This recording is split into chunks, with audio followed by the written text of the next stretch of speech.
Welcome to the Beer Garden. This is your landscape industry podcast that lasts as long as it takes to enjoy your favorite beverage. Jason's a few deep. Re-record? No. Keep going. No. Off to a strong start. On that note, what are you drinking? Hi, Brendan. What are you drinking? Hey, Jason. So I've got a demonstration I mentioned before the podcast started here that I had something to present. So I hope you whittled out enough time for this. It's a bit of a science experiment. I have to actually move my camera. Anticipation's killing me. Okay. Oh, wow. Okay. I should have considered what this camera would be looking at. Yeah, maybe clean that counter a bit. All right. So Jason, do you recognize this? I do. I don't own a beer cup.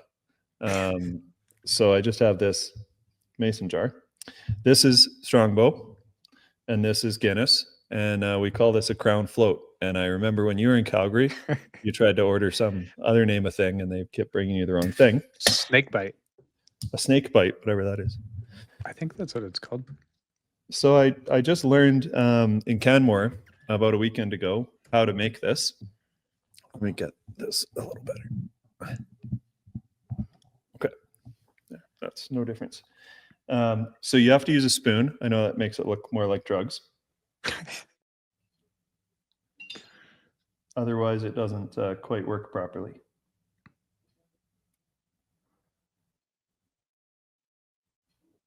This is my first time doing this, so this is riveting. I can't wait to see the result here because I can't actually see how it's going. From this. No, it's fine. It's actually better. There will be a big reveal at the end. Oh. For those of you listening on audio, you're really missing out. Yep. Okay. That's pretty good. I'm impressed. Yeah. It's got the nice golden on the bottom and dark on the top. It didn't just look at that mix. Wow. Look at you. Like oil on water. I'm impressed. So that's called a Crown Float. I thought I had already learned all the skills that you have. You just nope. No, like the others, you can say you figured that out on your own. Instead of giving me the credit. Exactly. Or say, I don't know where I learned this. What do you guys call that? Crown Float? Crown Float, yeah. Okay. I guess because Guinness is like a crown or something. I don't know. I don't know the whole story. I didn't do the research. But that's it. Crown Float. Cheers.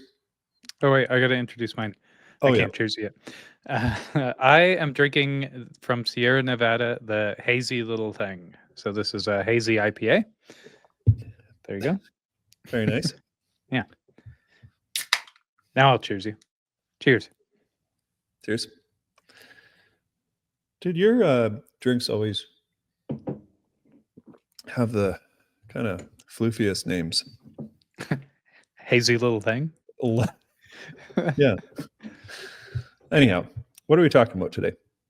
Today we're talking about the revenue growth pyramid. So this is, as we're recording this, we're getting ready to kind of, starting to think about the busy season here. I've got a couple months before we get into the busy season. So I think a lot of people are thinking about what this year is going to look like, whether they're going to grow or not grow. So it felt like this was an applicable topic. I will say that like a lot of our conversation here is going to come from the perspective and the assumption that you already have some amount of clients and that you're not starting fresh, but that you want to grow your business from where it's at currently. So we'll chat kind of about overall theories and high level stuff, but also hopefully get into a bit more like tangible tactical items as well. Anything to add there? Nope. Cool. All right. So yeah, I mean, to start, I guess I'll bring up a slide here to kind of demonstrate what I'm talking about. This is kind of something I came up with for a presentation that I've been doing. This particular one was at the ProGrain Expo here in Denver. Actually just happened again this year. But we'll just kind of demonstrate here what I'm talking about when I talk about the growth pyramid. So, um, as you can see here, we've got 3 layers of the pyramid. Like any good pyramid, you gotta kinda start at the base. And so, this is kind of like one of my core beliefs is that far too many people with this particular pyramid try to hop up and start building the top before they've built a strong base. And so the 3 layers of that base, bottom layer is retention. So focusing on ensuring that your customers come back year over year, or if you don't have like a recurring model, they come back to you every single time that they're looking for a service that you provide. So you'll notice that this whole growth strategy is very like customer centric. So with retention, you're just trying to ensure that your customers love you and that they continue using your services. The next layer is revenue per customer. So this is where your customers trust you and they're willing to spend more based on your expertise.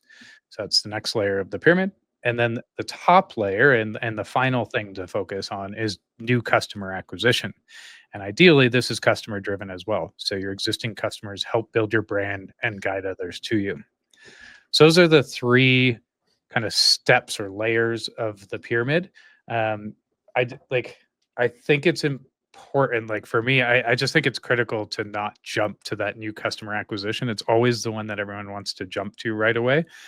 But if you haven't nailed your retention, you're just kind of dumping water in a leaky bucket, right? I see that a lot where it's like, oh, I'm going to go add a bunch of new customers, and also adding a bunch of new customers is like crazy expensive too. Like it's Sure. most expensive out of all three of those layers. Um, and then if you're just churning them, doesn't really do you any good anyway. So, yeah, It's expensive in a lot of ways outside of just like marketing and getting them too. More customers means more, spread out density. You got to drive to more customers' places. You got to serve more customers for customer service and administrative things and invoices. So, if you can just have the same amount of customers and get more revenue from them, it makes a lot of sense. This is my pyramid, my version of the pyramid. There's only 2 layers on mine. The crown float. I'm going to coin that. That'll be at my next presentation. all right, good. That's good. Okay, your presentation My is going to be presentation interactive. has free beer. It's going to Yeah, be, it'll kill it. Your room will be good. empty. You're going to have to compete. It's all right. That's why we're partnering on the beer garden sponsorships Right. at the next one. Awesome. So yeah, anything to add about the pyramid as a whole, or any questions you have? I know I kind of just threw this one on you. It's something I talk about all the time in my presentations, but how do you like? What's your thoughts on it? You have any kind of initial thoughts you wanted to throw in? I think it's just a good simple way to think about things. Yeah, just not just going after new customers. That seems to be what companies of all sizes tend to do. They just try to think of revenue growth through new customer acquisition instead of, what else could we sell to our current customers, or how could we increase prices or something else.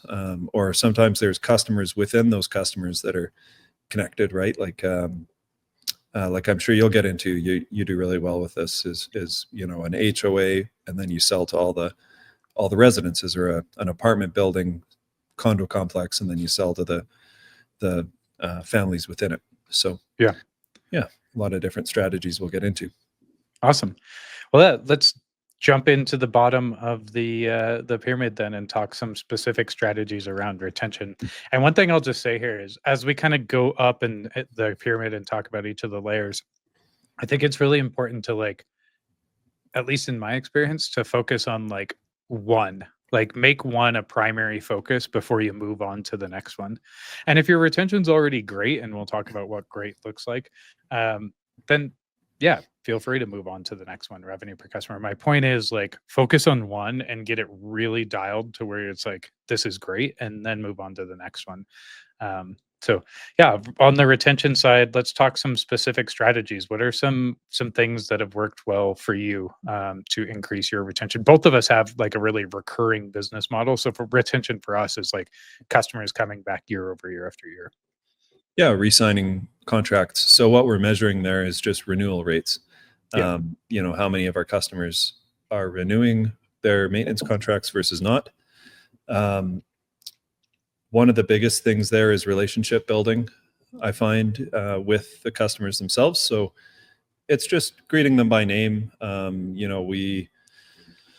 We talk about, we're at condo complexes a lot. That's what our main niche was, and it's like getting to know the board members. If they're, they'll talk about their pets or their grandkids or these kinds of things, and I always pushed our guys to say, you should be able to name the board member's cat. Yeah.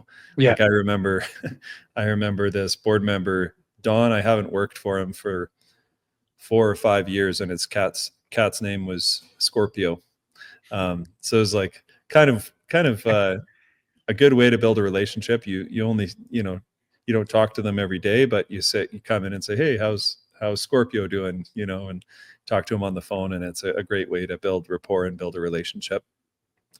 So pushing your team on those kinds of things, I think is really an important piece. And just taking extra time, like if you do a lot of high volume in single family homes. One thing that we've always said to our team is like, if you have to take the time to, have a quick coffee with a customer or something like that, that's okay. Like, I know we're always pushing for time and quick services and, efficiency, but that time spent to help install an air conditioner, that's something that I used to do for this older lady. Her name was Kitty. And every spring I would install her air conditioner in her window, and every fall I would take it out, store it in the garage. And it was like year after year. It was like, do you think I'm going to lose that contract? No way. Right. So building relationships for sure. Very important. That's a really important point. And just a couple things to touch on there that came to my mind is, it's not just like one individual necessarily. It's like anyone who interacts with that customer that's on site. Like that, Yes. it needs to be like a team-wide adoption of this strategy. Um, and just, yeah, like it's, I do find you mentioned that we do high volume and that it's a lot of like in and out and that sort of thing. And oftentimes the downside to that is like we don't even get the luxury of any FaceTime with the client. Like they're not home even a lot of the times when we provide our service, and we're in and out in like 15-20 minutes a lot of the time. Mhm. But there's other ways to do that. They obviously, like the office staff who books the appointments, installing like regular touch points, like a service follow-up just to check and see how the service went. And again, there's ways to do that at scale too. Like, I always call it like making sure your business has a face. And it doesn't always have to be the same face. Like for our commercial customers, there's an account manager, right? And a lot of those commercial customers know all the staff that comes on site and all that, but like the one face that they really think of every time is generally the account manager that they deal with. That's the person they see all the Right. time. With the residential, the high volume side, hopefully not a lot of my customers are watching this right now. I doubt they are, but the face oftentimes is Marty. And the funny part Marty about McTime. yeah, the funny part about Marty is he's not an actual person. It's like we've built automations into our system, so Marty will like check in with them Your before. customers are going to quit when they find this out. I can't believe you're releasing this information publicly. A lot of them know it now, but no, like Marty checks in with them before the service to see if they have any questions through an automated email. Marty follows up with them after the service to see if everything went well. Like there's just that extra little bit. Like I guess my point here is like, even if you're running high volume, even if you're like me and you really like to automate things, don't let it lose that personal touch. Like customers really like getting that little message that was just a quick little check-in, even if it is automated and even if they know it's automated. It's like, well, that was Sure. nice. Like there was a little bit of follow-up. So Yeah. So Marty's a bot, if you didn't pick up on that. Go to ACA's website and you can talk with Marty. Somehow he's always working. And he replies very quickly. Yeah. So I mean, I think that it does come down a bit to job size. Maybe you don't have time to, as the owner, call every customer that you do a one-off aeration for or something. But I think as much of that you can build in as possible is really good. I get a birthday card from the realtor we use to buy our house every year. Whether his assistant sends it or not, I don't know, but it's still nice. Get a little card in the mail. I think through onboarding, you could build that in as an onboarding checklist. So most people have heard of onboarding, usually in terms of employees and recruiting, and a new employee starting with your company, and what's the kind of checklist to get them up to speed and integrated into the company. But having that with new customers is really important too. So maybe one of your managers or you sells a new contract. What happens after that? We know you have to set up billing, and we have to set up the schedule and those kinds of things. But maybe the manager or owner sets a calendar event, 2 weeks in, a month in, to call and see how things are going, or do a site visit, or send a 6-pack of your favorite beer, or whatever the thing is, right? Like just making a checklist and making it systemized will make it easier, even if they are in-person phone calls and in-person touches. It still becomes a consistent system that way. So that would be a recommendation for sure. Totally. And what you're after here is like building a recurring relationship. And the reason I say that, like building a recurring relationship, is it's not just about like recurring contracts. That's what Brandon and I know, is like customers coming back. Like our contracts and our services are designed around that. But if you're like like an install, like design build company, for example, you can still build a recurring relationship. Like you can still build in touch points with the customers who you serve. Like let's say you did like a full build for a backyard or whatever. You can still build touch points in where you're following up regularly with those customers. You're going above and beyond and wowing them with some of the techniques that we talked about.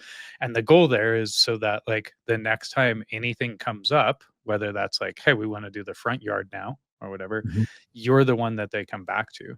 And you can measure that. Like it's easier for us. We measure renewal rates, right? So like we had 100 contracts last year, 93 of them came back. We have a 93% retention rate in that case, or renewal rate.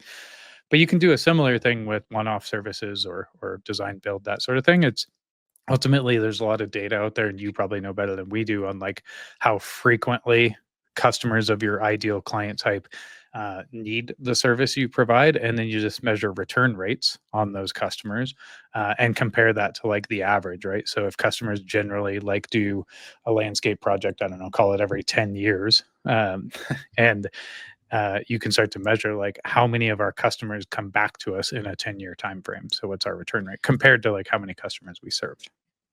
Right. In I guess it works in resi too, but in commercial and condos, aligning your schedule with renewal dates, or if you know it, or you can ask for it when they do their budgeting, like kind of strategically aligning your meetings and touch points around those things, so that you've boosted the relationship. Like you just got some brownie points, 2 weeks before they go in to vote on maybe new bids for landscapers. Those kinds of things are really going to boost your retention rates. If you do warrant if you warranty some of your work, that's how you say that. So construction guys, you warranty your hardscapes for a year or something, instead of just crossing your fingers that they don't call for that year and you don't talk to them and you don't hear from them for a year, and then the date passes. Maybe you schedule something and say, hey, on month 11, when your warranty's a month up, I'm going to come and do an inspection for you. And, something like that just builds so much value, even in a sales process, to close a deal, to say you do that. But I don't have the biggest background in construction, but I would bet that a lot of times you would get more work just from that visit, right? And then you're saying, oh yeah, this paver, this corner sunk a little bit. We'll fix that free of charge, and why don't we plant some more stuff over there, or do that other patio we were talking about last time, whatever it might be, right? Right. So, yeah. Cool. Anything else to add on retention? No, I don't think so. What did you say your rate was? So nowadays it's at 93%. Damn. 93% renewal rate. Yeah. And that is across the board, residential, commercial combined? Yeah, that's a mixed average, residential, commercial combined. Wow, that's very good. A blended average, that's the appropriate way to say that.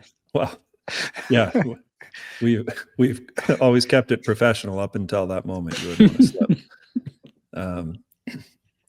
What the hell was I going to say? Oh, I don't want to say mine now because it's less. It's high 80s, like 87, 88. That's great. That's very good. I think I've read that like industry benchmark for like extremely good is like 80% or higher, I think is what I've heard. Because you're always going to churn some level of customers, right? Like you churn for reasons that sometimes are outside of your control, especially on residential. Like it's very common for customers to just move out of that home, right? And now we no longer have that customer. We've worked around, like we've identified, like we've really focused on the bottom of the pyramid first and tried to think of like all the reasons we churn customers and then how can we solve every one of them, even the customer moving, right? Like so customer moves like you could away. follow them.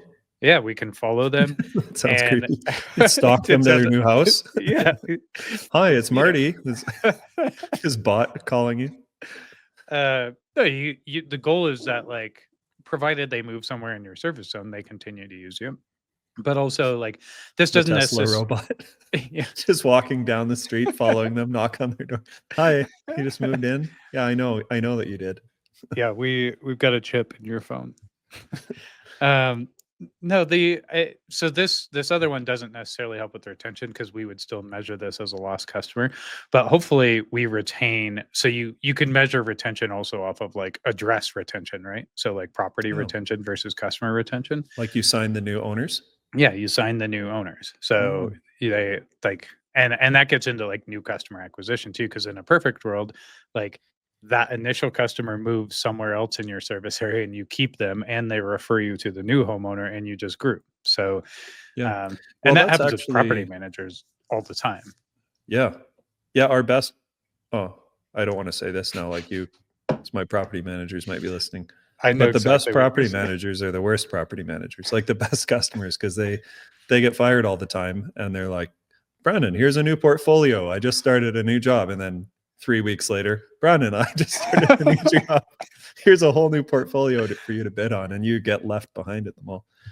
But anyway, I was going to say tracking like real estate listings in your service areas is quite a good strategy, because you can see, the people that you have a contract with might not tell you they're listing their house. They might not cancel the service until the last minute or something.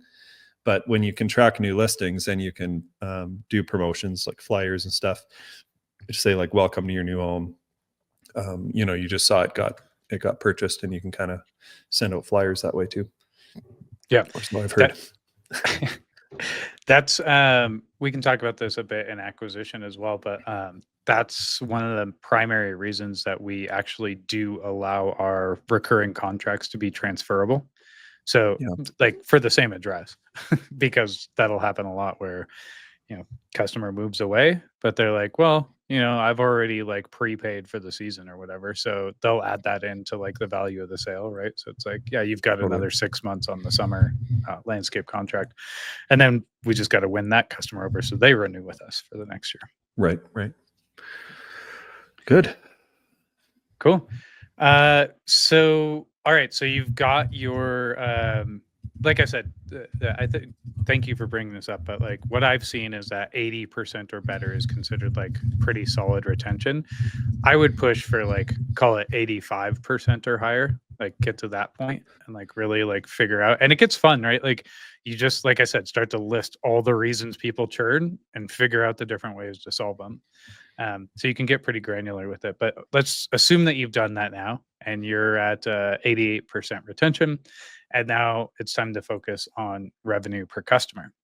So this is a fun one. This is one I know that Brandon and I both feel pretty passionately about. We built a whole tool around this, but this is basically increasing revenue per customer. What that means is like it's just the average amount spent per customer. So if you, let's say you did a total in $100,000 in revenue last year and you had 100 customers, you have an average revenue per customer of $1,000. Now, obviously, some of those customers are spending 5,000, some of them are spending 500, but your average revenue per customer is $1,000 in that case.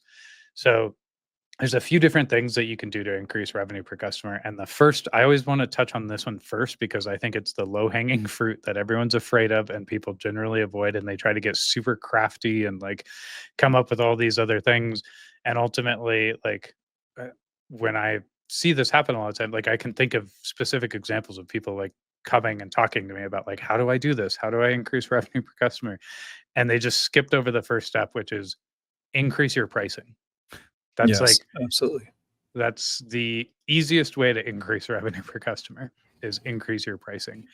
And I think And, that and people are scared of that because they're, I precious. believe, they're, Jesus, they're, well, their mindset is stuck in new customer acquisition only, like as being like, you're going into spring.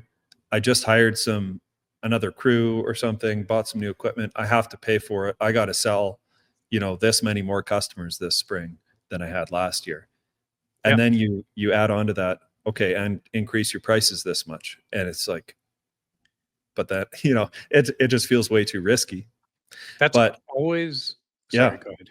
well, this is something we could have prepared. Maybe Jason will do the spreadsheet after, but if you, if you were to calculate, let's say raising your prices 10% across your entire customer base that you have today, and let's say that you lose, like 10% of those customers or something because of your price increase. That extra 10% in profit, you'd want to look at how many additional customers you're going to have to sell to make at the old rate to make that to make up for that increase, right? And Right. it'll be very hard to outweigh, like, because you have to account for all the equipment and all of the extra work that you have to do. A price increase is straight to the bottom, So yeah, definitely start there. And I think there's ways to just test it. Like just do it with, like if you're scared to do it across the board, just do it with 15% of your customers, like, Right. Yeah, you're absolutely right about like that's always the number one thing I hear is like when people talk about raising prices, they're like, "Well, we have to grow revenue this year," and that's like we're never going to be able to do that if we increase pricing. Like, no, like that is how you're going to grow why revenue. Like, you well, first of all, well, yeah. like just increase pricing, but they jump to the like we're not going to be able to get new acquisition. But the other thing I wanted to point out is like probably in the back of their heads, maybe not, maybe they don't realize this, but like they maybe didn't nail retention either. So like I'd be afraid to raise prices too if my retention was shit. If I was churning all my customers all the time, I'd be afraid to raise my prices too because I couldn't confidently say like my services are worth this price, right? But if I nail my retention and customers are coming back year over year after year, like I'm okay with raising my prices a bit within like a reasonable amount. And there's lots of different things you can do to kind of So test what's so what reasonable. you're saying there is, let's say that I've got 97% retention rate, Mhm. like, and let's assume that you have a couple of crews out there, you're doing, I don't know, hundreds of homes. You can afford to raise your prices with that high of a retention rate because it's not going to just tank, like, unless, Right. you're not going to triple your price, I hope. You're going to raise it by 10 to 25% or something, or 5 to 25%, and see how it goes. But a high retention rate shows that you have that room, or you can take that risk. One other thing would be success rate, right? Like Mhm. success rate on your estimates. So when you are sending out quotes, how many are you winning, right? Like if you send 10 quotes out, do you win 8 of them or do you win 2 of them? Like what's the average? And if that number is quite high, that also tells you that you probably indicates that you may have room to raise your prices, right? So ours is like 35% of our success rate. So we have to send about 10 to win 3. And I like it there. I mean, yeah, I'd like to send less quotes, win more jobs, but that would be an indicator that our pricing could come up if we were winning 7 out of 10. Yeah. And it just like, it's hard for people to wrap their head around that, and I totally get it a lot of the time because they're like, "Well, why wouldn't I want a 50% close rate?" But it's like, well, Brandon can do just as much revenue with fewer contracts. So it goes back to those other costs that Brandon was alluding to earlier, where it's like you don't need as much equipment and staff and all of the other things that go around along with like having more customers. You Well, can have I'd rather fewer. send more estimates than do more boots on the ground work, right? Exactly. It's, That's it's right. like, Yeah. okay, so I have to send 3 more estimates than you do to get the same amount of revenue, but mine is way more profitable. Right. So that means I have to do a lot less work to make the same money. Right. I do that every day of the week. Awesome. No, it's good. So I think we've officially put that one to bed. Increase your pricing first. Yes. uh, so the next thing that you could do, and I'm not necessarily recommending this, but it is something worth mentioning. If you're going to increase revenue per customer, you could expand your offering. Is another thing that you could do, right? So you could offer more services to the same customers. So that is an option, something you can look at. Generally, it's pretty expensive to start a whole new like revenue stream, but oftentimes there's complementary services that you can add in. And I think Brandon's done some cool stuff with this. This kind of goes to just like being able to increase. It's not increasing pricing, it's more like increasing your job size. Those are kind of two separate things a little bit in that like instead of just adding like well, I'm not in this example I'm about to give, I'm not just talking about like, well, Brandon just started doing holiday decor and then he sells holiday decor, but like that's not something he does. But one thing that you've done is you've built more things into your contracts so that you could charge more for your contracts, right? So you're not charging a higher hourly rate, but you're increasing your job size because you add in all these other things like cleaning out Sure. garbage enclosures. Sure. Yeah. So there's a couple schools of thought. Jason and I do them differently. And I don't know which one is better. Jason and I thought about it for years. One is like the, bronze, silver, gold packages, let's say. Mhm. The other, so it's, you charge, or you charge a lower rate for a bronze package, and that's biweekly cuts. Silver is weekly cuts. Gold is weekly cuts with a handshake or something. And the way that I've always done it is one standard package with bolt-ons. So that means like we have this is what we do in our standard package, and then you can add on aerating, or you can add on a third or fourth weed control application, this kind of thing. And so a lot of that I think is dependent on the market and your competitors, and that's especially in the commercial world. Like maybe it matters slightly less in the single family world, but in the multifamily and commercial world, that comes into play. And then just having a really dialed process on enhancements, which I think we'll get to in a couple minutes. But just on the initial contract, you're trying. The goal here is to like maximize what they're going to sign off on the contract without coming in so high that you don't win it, right? Yeah. So I'll come in with my standard package at 50 grand a year, and then there's bolt-ons that will raise it up to 60 grand. So I'm kind of hitting a spread of 10 grand there. Hopefully 50 is under their cap. And then if they say, well, we do have 60, then they can boost it up with bolt-ons. No cap. No cap. Yeah, I learned that Yeah. from my brother. All right. Much younger brother. Yes. No, that's good. That's really good. So I think there's ways to, I guess the point there was like increase your contract size or your job size.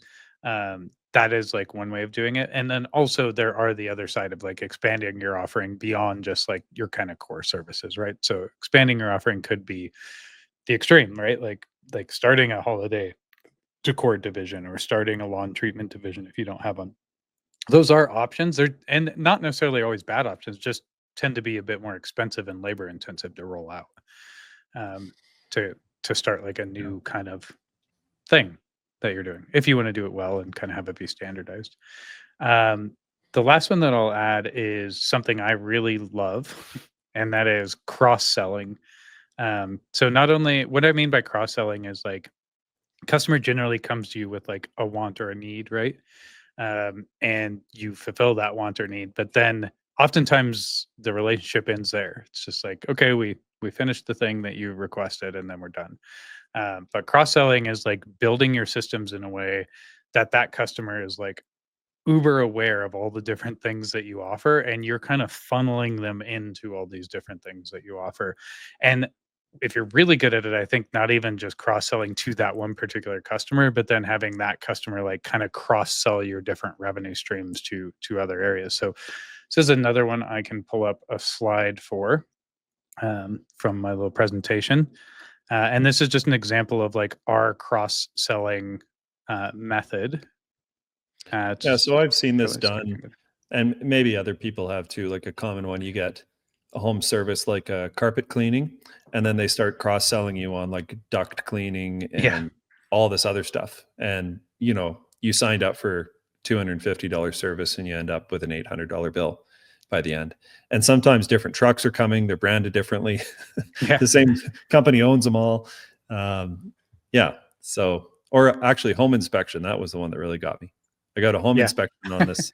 We've lived here for a couple of years now, and home inspection was $500 or something. But then the guy's got all these other connections where he's like, "Oh, I noticed this in your house. You should use this contractor." And I was like, "Dang, this is like I'm always paying attention to how other people take my money." It's interesting. Yeah. Yeah, so this is our model. This is what we do at my landscape business. But basically, the first kind of easy in for us is on the residential side, and it's one-off services. So this would be like an aeration, a fertilization, sprinkler activation, sprinkler winterization. So generally one-off maintenance services. These are typically very low ticket size. So we've talked about this in other episodes, but like our average job size on these is like $125, I think. Um, so very low ticket size, but actually highly profitable for us. That's a whole nother conversation. So like how we route them and how we keep tight density to make them efficient. But ultimately what that means for the customers, it's like an easy buy, right? Like they've got to have someone winterize their system, whatever it is. Like it's an easy purchase. It's low dollar. Not a lot of thought goes into it.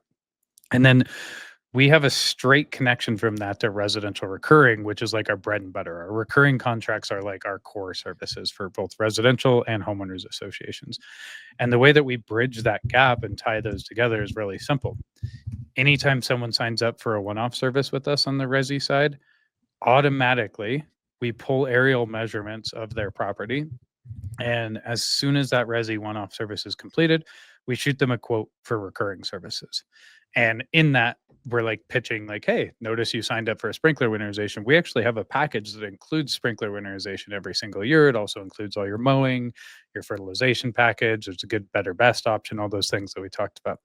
And, it's not like a huge conversion rate. We talked a little bit earlier about like typically the close ratio for most things is sitting in that like 35 to 45% range. This is going to close much lower rate than that because it's in what we call an unsolicited bid, right? The customer didn't ask for it. At our worst, it closes at like a 4% rate. At our best, it closes at about an 11% close ratio. But that's money, like, you didn't have to go pay to generate leads. These customers already came and used you. You're just cross-selling them on a different service. Once we're in for the recurring contract, we have an account manager who's visiting their property monthly and doing quality control and then also identifying enhancement opportunities. And we're just building an online little portal inside Issue ID. That's what we built Issue ID for. And so we're just giving the customer this online portal that shows them like, hey, we've built this plan for you. We notice these things on your property. We've built a long-term property improvement plan. You don't got to do it all this year, but here's what we're noticing on site. We just wanted you to be aware of it. And so that generates us a bunch of residential enhancements. Additionally, every residential home that we have, we're always sending them messaging around, just making them aware of the fact that we do homeowners associations as well. So if they have any, if they're, maybe not happy with their current contractor at their association, or they have any ties with their board, please send us a referral. And we get a lot of referrals to homeowners associations that way.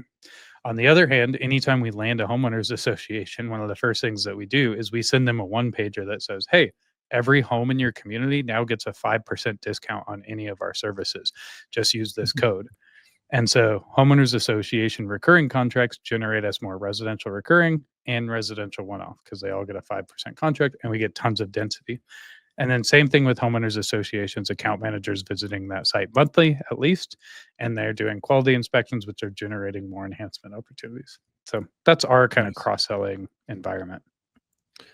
Like shooting fish in a barrel, hey Jay? You you say that in America? Or you say shooting eagles in a nest or something? I don't know.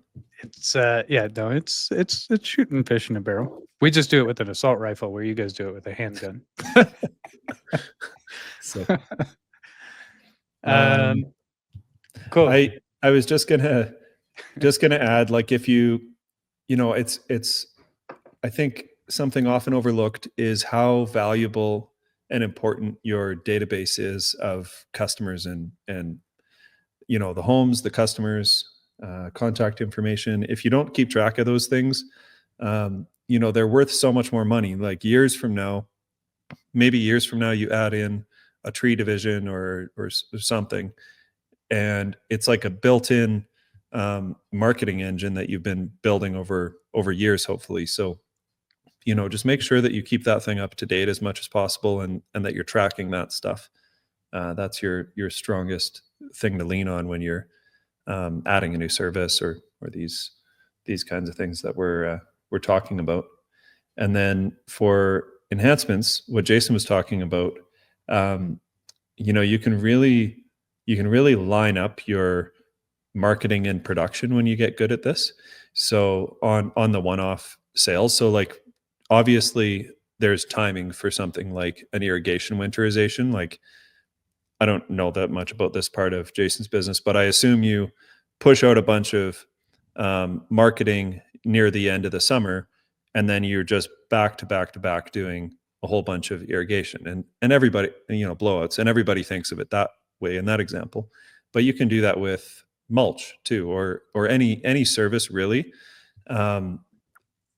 So, I mean, if you think of your hundreds of customers, how many of them might need a mulch top up?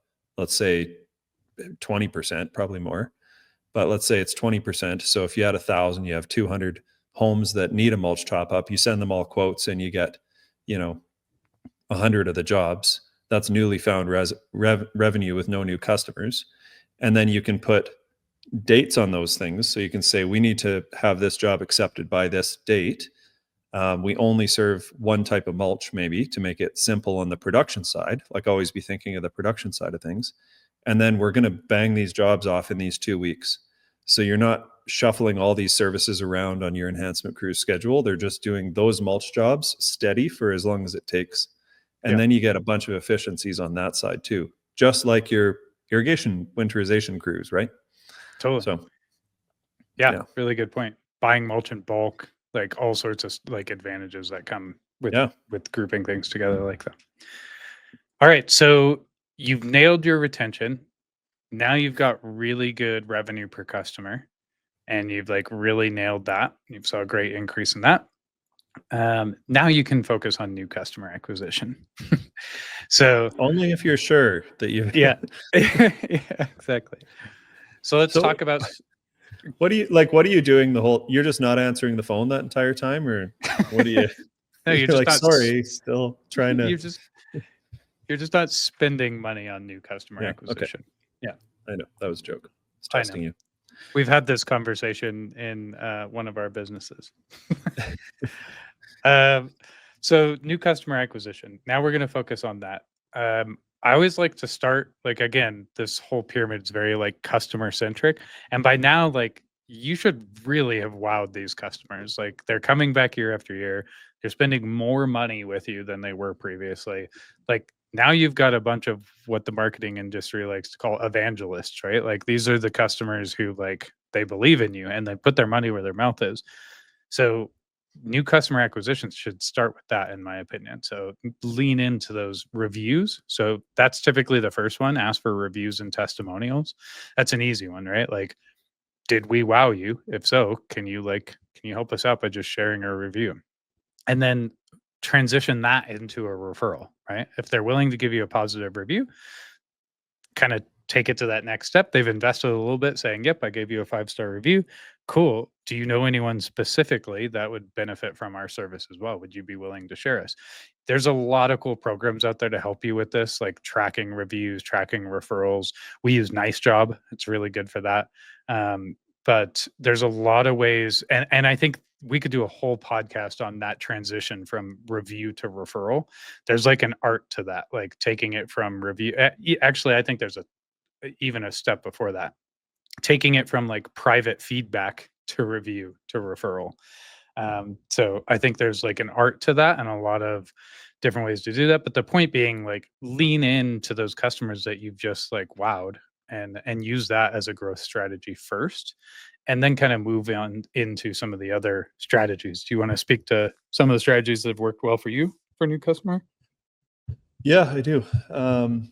So email outreach campaigns, um, that's the biggest one in our world for property managers. Email outreach and um, in two specific ways. So that database is where it starts. That's what I referred to a minute ago. So you might only serve a few hundred customers, but if you've been in business for 10 years, you should have a database with thousands and thousands of properties in it, right? Ones you've bid and lost, ones you've won and later lost, uh, ones you've pulled from some other database somehow, however you got these things. You should have a really solid database first, and then you're going to start doing email outreach. So the first one I'll talk about is like a shotgun approach, and that's where you're just you're doing what everyone's thinking of for email outreach. You're sending out emails. You're hopefully hitting the timing of when the decision's being made. So you're not trying to sell irrigation winterizations in April. You're trying to sell it in October or August or September or whatever, wherever you're located. Maybe you don't even do winterizations. Maybe you're in like Florida or Texas or something. But hitting the timing is very helpful, and that's worked super well. So the opposite to the shotgun approach is kind of the targeted laser approach, and that's where your database comes in handy, and the more data in it comes in handy. So something that I do is narrow down density by postal code. So I know where my current customers are, and I know where I want more customers. I know which postal codes or which areas of my market I want to grow more, right? And so you just take a postal code map and say, okay, T3A or 902 or whatever in the American 90210 is where you want more. That's the only zip code I know. Is where you want more. And then you just filter your database spreadsheet or whatever down by, T3A. Okay, now there's 300 customers that I know of in that region. I can target them even more. And maybe I'm going to even take it as far as doing door knocking in that area or something. But you can then email those customers specifically, and that's more of a laser focus approach. So yeah, Jason, you've probably got some other tricks and schemes. Yeah, schemes. I think like the obvious ones are like there's always the paid advertising route. Something that we've What had about emailing? is there nothing I missed on the emailing outreach that you do Oh, differently? sorry. Not really. Like the biggest thing I would say on the emailing side, you actually taught me this, and now I feel like I'm just stealing more of your stuff. But it's like, especially with property managers, keep it short and sweet. Use the like try to get property name for a community that they service. Ideally, like you've narrowed it down, like Brandon has. It's like specifically these properties and these managers. So use the property name in the subject line. It'll increase your open rate. We always like to send a sample proposal because our proposal document is like really flashy and exciting and shows like value. So we like to send a sample proposal. Those things work really good for us on the email side. For me, Video, like the send video too. oh yeah, video. Probably not in the initial email, if you're cold emailing, because things like links, attachments, and videos have a tendency to get you flagged for spam more frequently. So maybe not in the initial one if it's cold outreach, but in like the follow up one, those things are great. And yeah, for me, like the magic to email campaigns is in the data side, like you were saying. It's like how you get the data and how you build your list, and there's some good strategies for that. There was just recently at Winter Summit, at the BTA Winter Summit, Dustin, I can't remember his last name. He's in Calgary. He's a window cleaner in your Finley. area. Yeah, Dustin Dustin Finley Finley. gave a really great presentation on specifically like getting to property managers and working with property managers. So he talked a lot about these email campaigns, but he was talking about some of his strategies for building his lists. And one that I hadn't thought of very simply was just reaching out to other contractors that he trusts in the area that work with similar, like same ideal client base. So he's a window washer. He might reach out to Brandon and say, "Hey, Brandon, do you want to trade lists? Like, I've got this list of 200 people. You've got your list. Like, do you want to trade lists?" And we'll do that. Yeah. So that's a good one. I'd be careful on that specific one. Like, it's yeah, I don't know enough about it, but I would just be careful on privacy laws and things like Right. that. Yeah. Keep in mind, Jason and I are simple landscapers. We don't know these things. Yes. Yeah, for sure. We're not giving you advice. I mean, this all the stuff we're talking about though is public. Like it's very public. Like, Sure. and I know that because a lot of the ways that we're able to get a lot of this information is LinkedIn or like, just Yeah, very like Zoom simple. info, whatever. I'd hate to promote them, but yeah, just data scrapes, those sorts of things. So lots of strategies there. The list building to me is like really a cool science. JB could probably do a whole podcast on that. He's really good at it. The one last piece of information before you move on your database is renewal date. So the beauty of the maintenance business is maintenance is never lost. You lost the bid, but it's like we lost the bid, like air quotes. There's always another chance when it renews, unless they get rid of all their grass or something. So when they say no, we're not interested, the follow-up question is like, oh, okay, like when do you renew? When could I reach out again? That kind of thing. And once you know, hey, this contract renews always in spring or fall or on August 20th, whatever it may be, now you've got a targeted date when you know they're making that decision for next time. And even if it's 3 years out, because some contracts are that long, right? Still, that when that time comes, now you know, and that's very valuable information. Cool. Yeah. Just while we're still talking about kind of Dustin and his presentation that I did, yeah, he had a really good point on a strategy that he uses, which we've done a couple times, but we haven't really nailed it. Sounds like the way that he has nailed it, and that's just lunch and learns. So he'll get in with like, he maybe works with one property manager at XYZ property management company, and he's identified that company like manages all the buildings that are like his ideal clients, and so he'll request a lunch and learn. His kind of key points were like always bring really good food. So he always brings like a bunch of like smoked meats and stuff. And he like just that he's like, we're gonna bring in a bunch of smoked meats, not gonna take a ton of your time. It's gonna be like 30-minute presentation, 20-minute presentation, whatever it is. And then we're just gonna hang out and have lunch and like do a presentation that adds value for them. It's not just a pitch for your business. It's like like we might do something like, you know, how to build property improvement plans would be something that we would do. Sure. Like we would go and pitch that, how to make sure that you always have a property improvement plan for every single one of your properties. And, you know, secondarily, that's like a very easy pitch for our business because we just do that for you as long as you sign a landscape contract with us. So, Yeah, you can kind of promote yourself without promoting yourself. Like exactly. every good contractor should supply a landscape improvement plan, and it's like that's a term that ACA came up with probably, but Yeah, yeah. exactly. Yeah.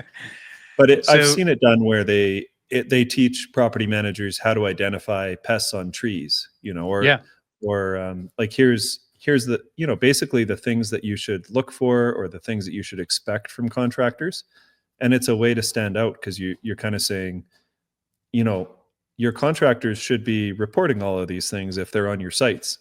And then, the contractors that are not, the managers find those things on site and then kind of correlate it to not having the best contractor they could have chosen.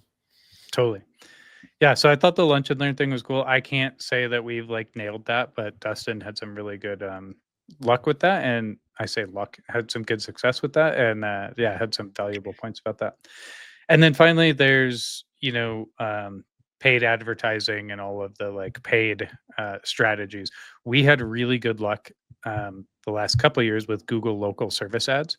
So the disadvantage to local service ads is you can't necessarily narrow your audience that you're like targeting.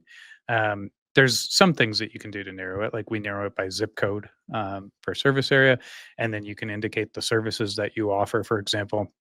But it doesn't have as much flexibility as like paid Google ads, right? Like paid Google ads, I could narrow it down and say like this ad is only for aeration, and we're going to target people who live in this neighborhood who really like Breaking Bad or whatever the thing is, right? Like you can get very granular with the targeting. Yeah. Um, Whereas local service ads is a bit more broad, but it tends to be really effective and fairly inexpensive. So we had really good luck with that. And I'm talking mostly for residential when I talk about that. Email campaigns is like our primary strategy for commercial homeowners associations, property managers, and paid advertisements like digital ads, Google local services, remarketing through social media, those sorts of things. That's our primary strategy for residential. So those all work really well for us. Anything else to add, Brandon? I'd just say whatever you're doing, you made it this far. You've reduced your churn and maximized your revenue per customer. You're going out to spend time and money on acquiring new ones. Make sure that you're attracting the customers that you want. So you're, ideally focusing on density. You're focusing on customers maybe that will have a higher spend on enhancements, and you kind of really think about that. Like you just put a lot of thought to it and write down who your ideal customer is, and then target them and have a really good like the first step of your sales process is qualifying in or out. So what customers do we qualify in to send estimates to? Which ones do we qualify out and just say no thank you to? Maybe even if they are in our area, there could be reasons for it. So just really focusing on that before you hit this really hard and spend a bunch of money and time and stuff like that. So Yeah. have better And results. And if you've nailed the retention and you've nailed the revenue per customer and you have customers who are referring you actively, chances are you've got a pretty good idea at the things that customers love about you. And so you can sell on that value now. Like now you've learned a lot in the process and you can really lean into that. So cool. Totally. Speed round. Yeah. Always like a good speed round. You want to answer first or you want to ask the question first? I want to answer first. Okay. We should come up with different questions every time. We should. That'd be Not good. that I only remember the one that's like the biggest mistake someone's made. I'll probably memorize the other two soon. Go ahead. All right. What is the best resource or content on this topic? On revenue growth per customer, it would have to be issue ID. Like I know it's I like it. a bit biased, but yeah, that's helped us more than anything. Just increasing retention too. Like, Yeah. helps us to report issues that we're finding on site, whether they're enhancement opportunities or not, and then just making long-term service plans for enhancements. It's boosted our sales per customer by quite a lot. Yeah. If the customer's built a long-term plan with you and strategy with you, chances are they're not going to churn. Like Yeah, they want to see that something plan out. it kind of tells you something if they're not interested in talking to you Right. about. Yeah. Cool. What's the best advice you've received or the biggest win that you've had?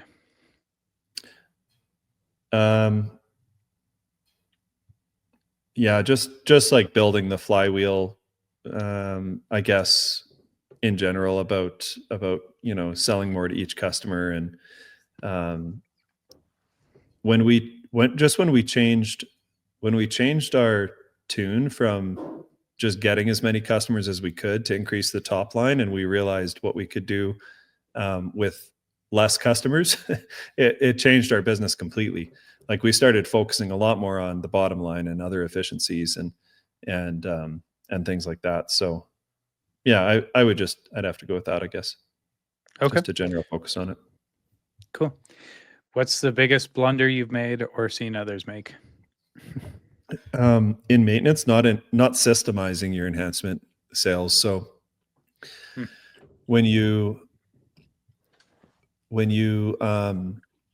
look at most companies that do maintenance, enhancement sales, I've found, make up, kind of 12 to 15% of their maintenance contracts. So for every $1,000 in maintenance contract they have, they're getting like $150 in enhancements.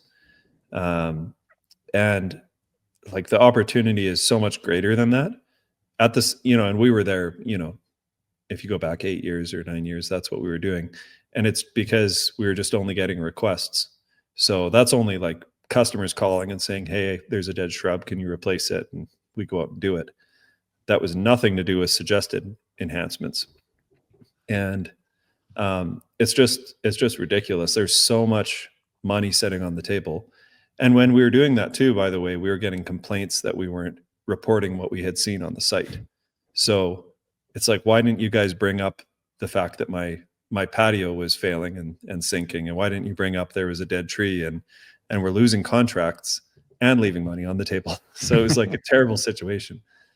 And so when we started really systemizing site inspections and making plans with the customer to improve their property over time, not in a pushy way, but just in a, hey, we're your landscaper. This is what we see on the site. If you'd like to get these things done, this is what it costs. Like, that's kind of the conversation.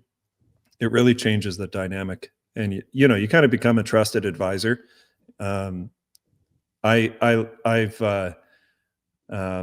likened it to kind of, you bring your car to the dealership, and you know how there's like a service advisor at the drive-through thing. There's a service advisor, and then there's the mechanic, right?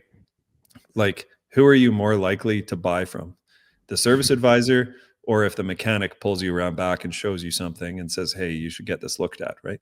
Obviously the mechanic. And I think it's kind of like that. You trust the mechanic a little more than you trust the sales guy up front. And if you can put that kind of dynamic into your process, you start selling, 40, 50% of every maintenance dollar instead of 12 or 15%. And, Right. yeah. And you need way less customers to make the same profits. And they're happier, Cool. by the way, because you're reporting what you're seeing. Shows you care. Love it. Awesome. Yep. Okay. Same for you. Yeah. What's the best? You got them all memorized? What's the best resource or content on this topic for you? I'm going to go with, this one might seem a little out of left field, but the book Be Our Guest. It's very focused on like wowing the customer and going above and beyond and creating a great customer experience. Is that the Ritz-Carlton book? No, that is written by the Disney Institute. That makes more sense. Yeah. So it's so much of what we talked about is a very customer driven strategy, focusing on wowing and retaining your customers, then getting them to spend more, then getting them to refer you. Like you have to have a really dialed customer experience for that, and that book is really good for that. So be our guest. Cool. Easy to relate to trades and things too. Yeah. Oh yeah. Put that one on the list. It's a long list. I read only not nearly as much as I'd like. The list grows 4 times faster than I read. Okay, what's the best advice you've received or the biggest win you've had related to this? Best advice is just kind of what led me to create this pyramid, which is like start from the bottom up, start with retention, then focus on revenue per customer, then focus on acquisition, and like do it one at a time. So when we did that, like the results that we saw, so the biggest win was like when we just focused on retention, I think in a year's time, we went from 80% retention to 93%. Now we've held strong at that 93% retention. Wow. Then we moved to focus on revenue per customer. And I think it was in about a year and a half time, it was when we first implemented Issue ID, we increased our revenue per customer by 250%. So like, Unreal. yeah, it's huge. And then now we can focus on acquisition, and we have like a consistent, the biggest win for me on the new customer acquisition is having a consistent, repeatable customer acquisition strategy. So like we know exactly how much it'll cost to bring in new customers. So every year it's very easy to plan and just say like, okay, if we spend X amount of dollars, we'll bring in X amount of customers, because we know a certain amount will come from referrals, a certain amount will come from this, and this is how much we have to spend on marketing. Very cool. What is some of the parts on 250% revenue per customer is crazy. What's like one of the bigger things that contributed to that? Like Issue ID, like enhancement sales, was it price increases as well, or?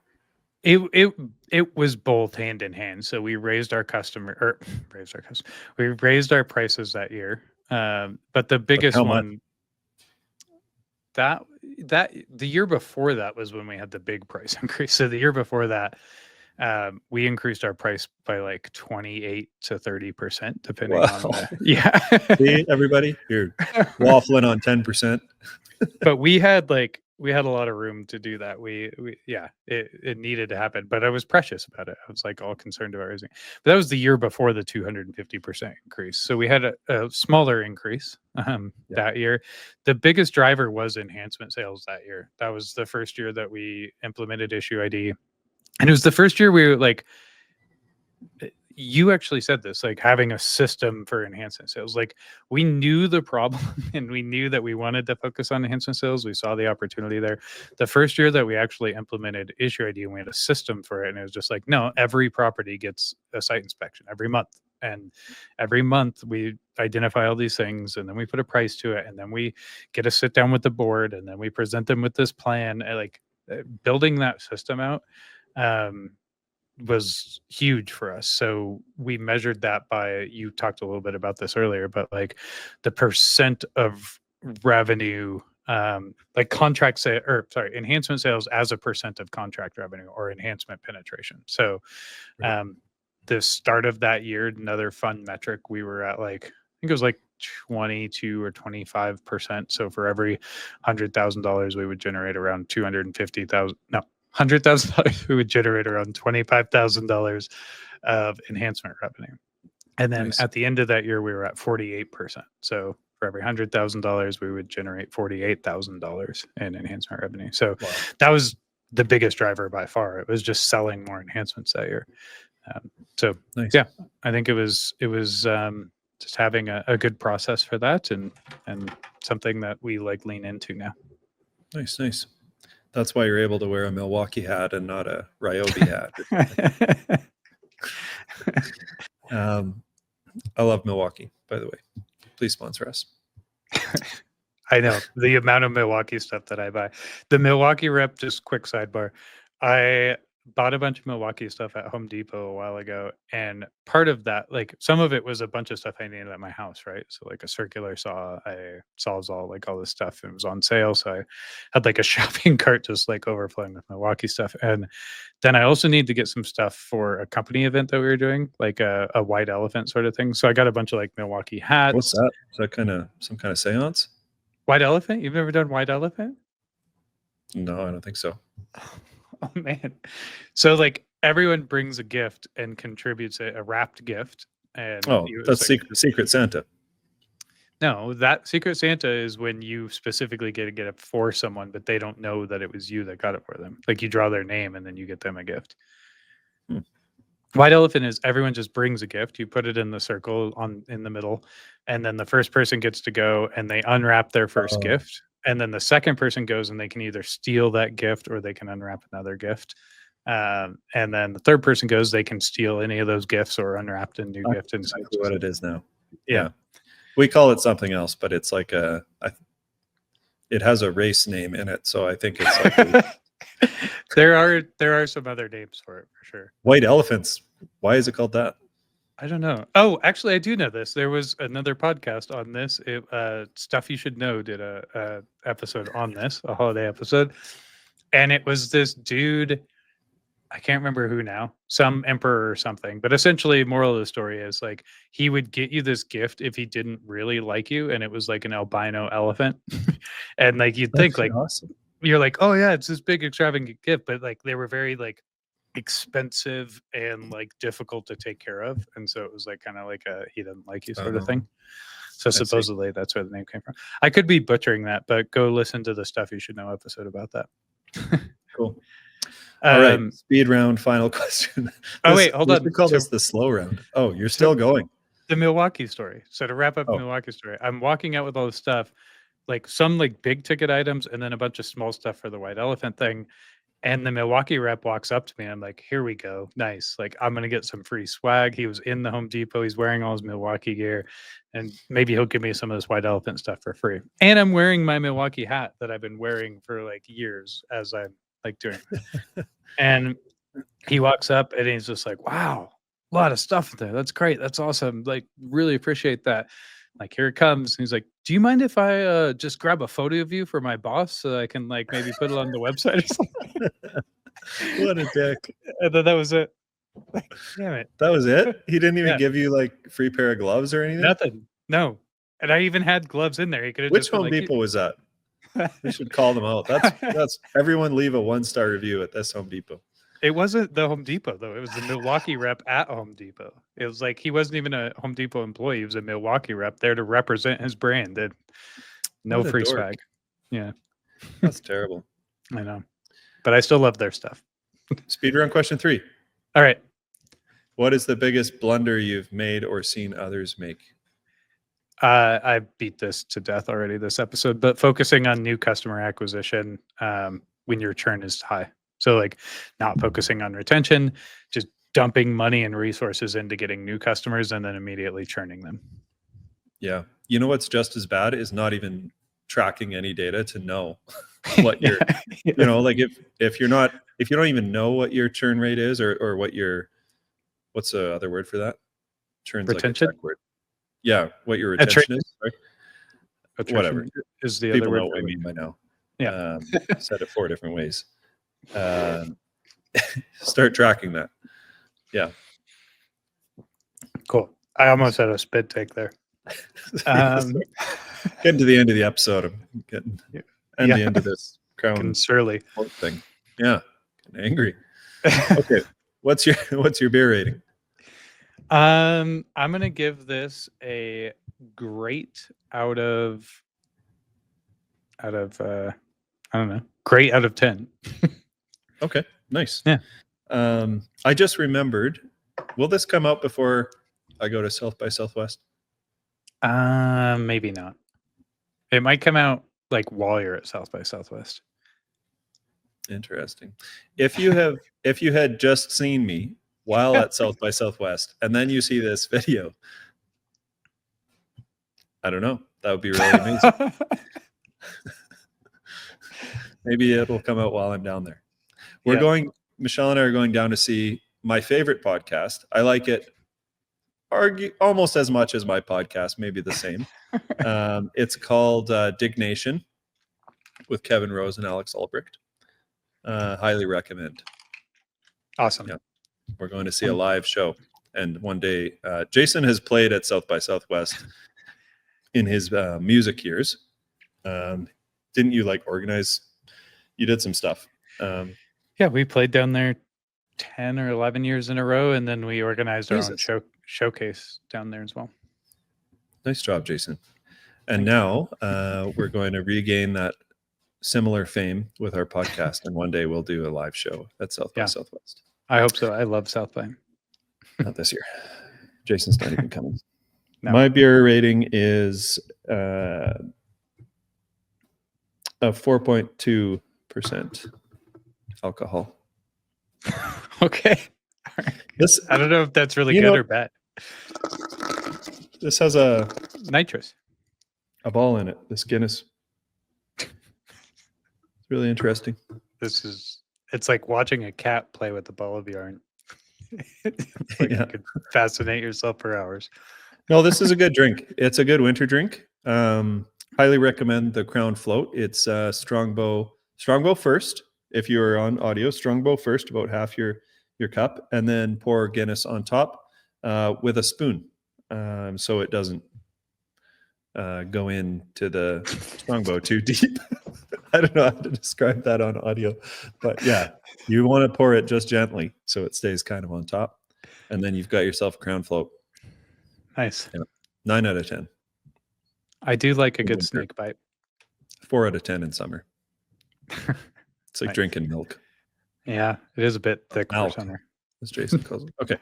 All right. Let's wrap her up. Appreciate everyone tuning in to another episode of the Beer Garden. Give us a like, comment, or share. Really like the trend where people have been starting to just tell us what they're drinking during the episode in the comments. So go ahead and tell us that. Maybe we'll drink that particular beer the next time around. And thanks very much for listening. Thanks, Brandon. Cheers. Thanks, buddy. Cheers. No, I'm empty. Almost. I guess I got a drink. All right, we're out. Bye.